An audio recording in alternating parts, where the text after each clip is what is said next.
Hello everybody, my name's Paul Tace. In this video I would like to talk about my opinions on the law and the CAA. Now this is something that's usually quite a hot topic in the comments. I get a lot of people saying don't bother listening to the law, they just get in the way, they're spoiling the hobby. And then I've got other people pointing out that loads of people are doing things wrong and illegal and they're potentially endangering people. So in this video I'm just going to give my opinions on it and how I deal with it. And I'd be interested in your opinion still and seeing what you have to say about the matter below. So let's get started.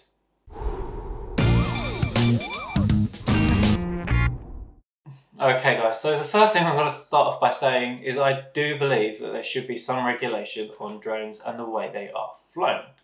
Now, I understand that this is obviously going to be something a lot of people disagree with. There's going to be a lot of people flying drones way before I started who have built their own drones, been flying them without any laws whatsoever or regulations, and they've been able to fly safely and freely without endangering anyone. So it's really important to understand there's people that have been doing this their life and they've been keeping people safe.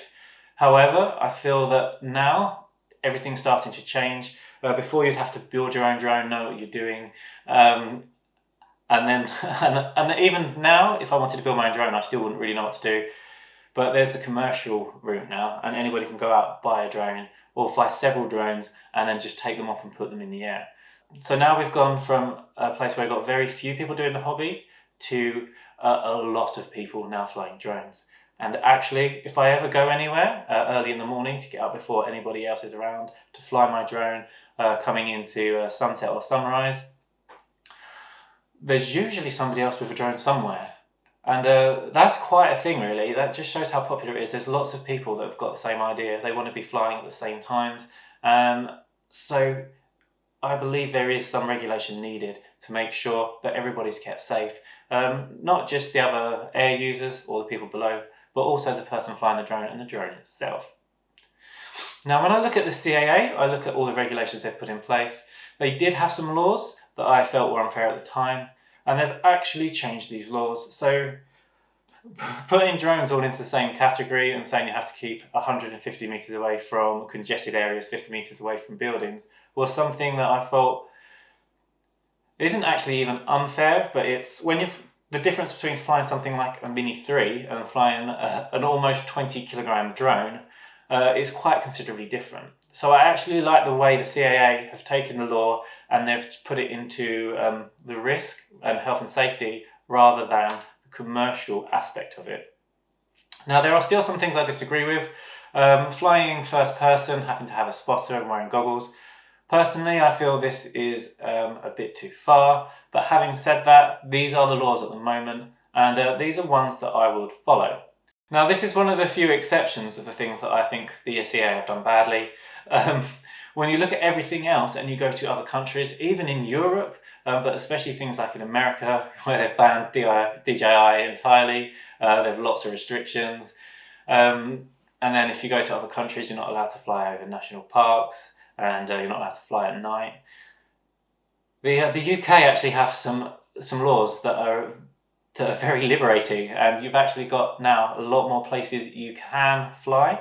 You can fly in congested areas, you can fly at night time, and if you've got something like a Mini 3 Pro or a small drone, these are things you can do very easily. If you want to fly a bigger drone, you will need more qualifications, but then the dangers have gone up, and I can see why these rules are in place. So I actually think the CAA are doing a very good job in terms of the legislation. However, there is two things that are missing, I believe, in these laws. First thing is there is almost no enforcement over the drone laws whatsoever. It's going to create conflicts between people and landowners. If you're flying over the land, people are going to get annoyed at you. If you're doing it without permission, you don't need their permission legally, but ethically, it is something that you should look at. You should look at getting. So this is going to cause conflict between people unnecessarily, I believe. And because there will be this confusion, even when the drone pilot's right, it's very difficult to enforce the law and to let the drone pilot fly as they should legally be allowed.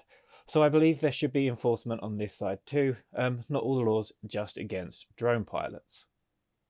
So although you've got people that may know what they're doing, you've got no one there to actually properly enforce the laws. And I say I've never actually seen anybody have any laws enforced upon them unless they're doing something particularly illegal, like flying around an airport, flying over crowded areas and stadiums, things that are basically you're not going to get missed for doing. Whereas I know there's loads of people out there that will be flying illegally a lot of the time at no consequence, which is a good thing and a bad thing. Like, there's going to be people out there that are going to be flying their drones with their child. They may do something illegal, like duck behind a tree for a split second where they've gone, where they haven't got visual line of sight of that drone anymore.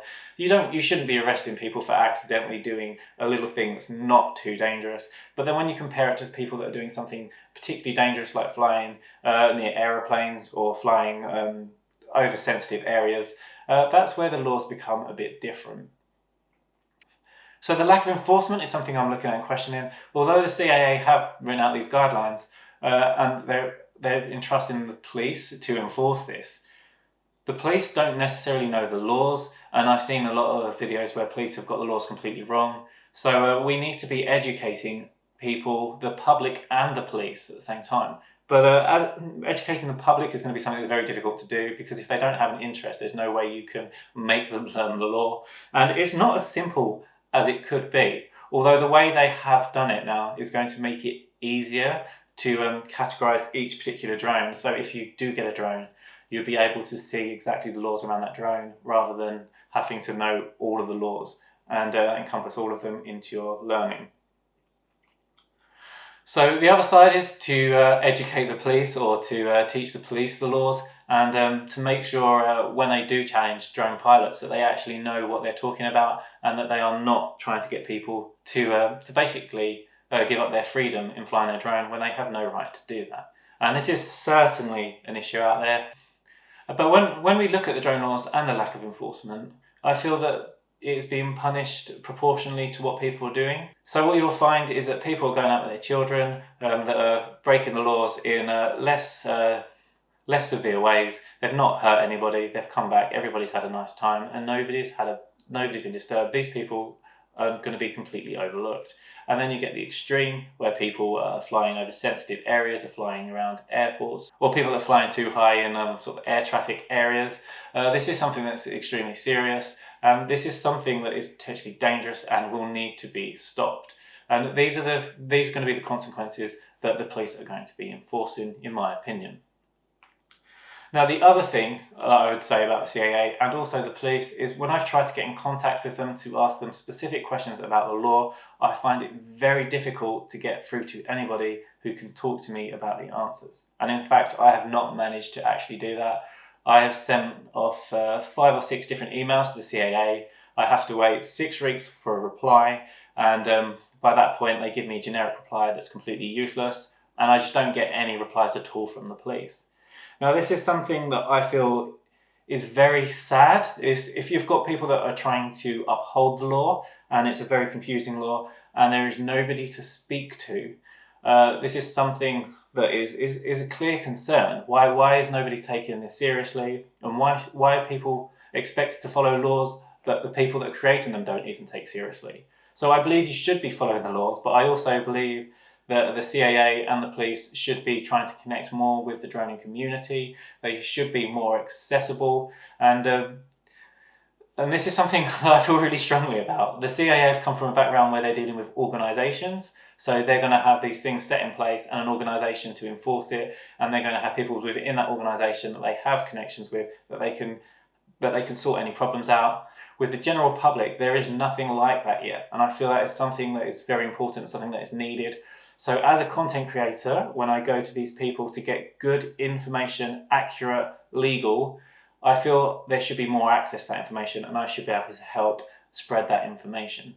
Now, there are channels out there. In fact, there's only one I know of in the UK, and that's Geeksfana. They do a really good job at speaking to the governing bodies. They've got good access to good information. So if you do need any information like that, I highly recommend looking at some of their videos. Now, that's all I have to say on this matter. I feel it's a bit rambly again. Let me know if you found this video useful. Let me know what your opinions are as well. Hit that like button if you found it useful. Hit that dislike button twice if you haven't. And hit that subscribe button if you want any more videos. I'm still going to keep trying to contact the police. I'm still going to keep trying to contact CAA. So if you'd like seeing more videos like that, hit that subscribe button, and I hope to see you in the next one.